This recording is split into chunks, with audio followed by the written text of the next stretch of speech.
one thing I really I like to do with the nose, if you look at the nostril, generally the most pleasing point for the tip to be is where the nostrils are. So see, look at the line of the nostril. Tip should be about there. Okay. I think that's a good place to put it. How do you feel about that?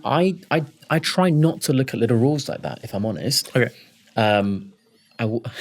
I work differently. There's no right answer with aesthetics. No, that's true. Everyone's got their own. True. Yeah. What I generally tend to do is actually measure the interpupillary distance or the intercanthal distance. Okay, right. And that gives me a number. Right.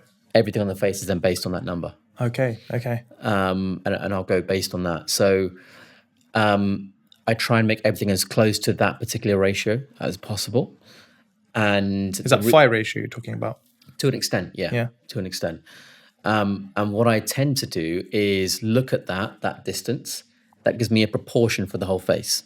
Okay. If that's tiny, that's never going to be massive because it's probably going to have a small head as well. Right. And so once I measure that, then I look at how close I can get everything into that particular calculation based on the intercanthal distance. The canthus, by the way, is that middle corner. That's medial canthus. And then the outer corner is lateral canthus. And the pupil, interpupillary distance between the pupils, which is on average, I think, in the human population around 62 millimeters, plus or minus 2 millimeters. So I will use those proportions and calculate it. So I try not to look at individual parts because if we say, for instance, let's take those lines that you drew before from Hinder 1975. Those lines are drawn based on particular landmarks. This point, this point, this point, and this point. Yeah. There's 4 points.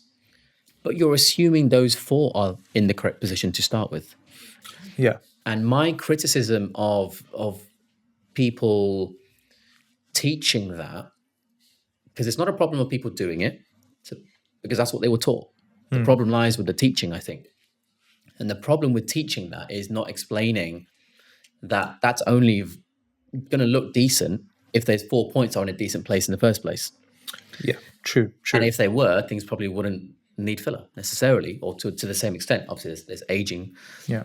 And so then you have to ask, well, how do you know there's 4 points in the first place? And then you look on another landmark. Well, how do you know that one's in the right place? And you go backwards and backwards and backwards. And then you have this philosophical moment and you think, well, what's it all based on then? You have to start somewhere. True. And that's why I work here. Right. This is why I base it on that. Because even in this particular patient, let's say, for instance, he had massive nostrils and the top of the nostril was much higher. Yeah. You wouldn't put the tip up like this because then they just look really weird, right? Yeah, I suppose. And so I think there's an element that's missing in the industry of, thinking, really. I mean, those cross lines that we talked about, I ask this question all the time. As soon as someone draws, okay, where's that from? No one can answer me. But the answer is Hinder 1975, a German plastic surgeon. And the real reason that was done is to figure out where to place malar implants. And it wasn't where they crossed, it was in one of the quadrants. But we've almost bastardized that. And the original source has been lost over time. And it's just not taught. And so for me, I always want to go back to the source. I want to do all the research. I want to find out where everything is. I have every single page publicly available of Leonardo da Vinci's work. And when you look back at all these things, some of them stem from there. Okay, in fact. right. For example, if you were to look at someone straight on, the top of the ear here and the bottom of the opposite corner of their face in terms of jaw angle from the front angle, that's a straight line. And it goes past the ala here and past the corner of the mouth here. Like yeah, it does. It does. Yeah. That's from Da Vinci. And we've bastardized that into other things and we've lost the original source. And so that's why I think very differently. I go to the original source, which I don't think many people do, unfortunately. So that's why I would do it slightly differently. However, in this case, I think it looks great.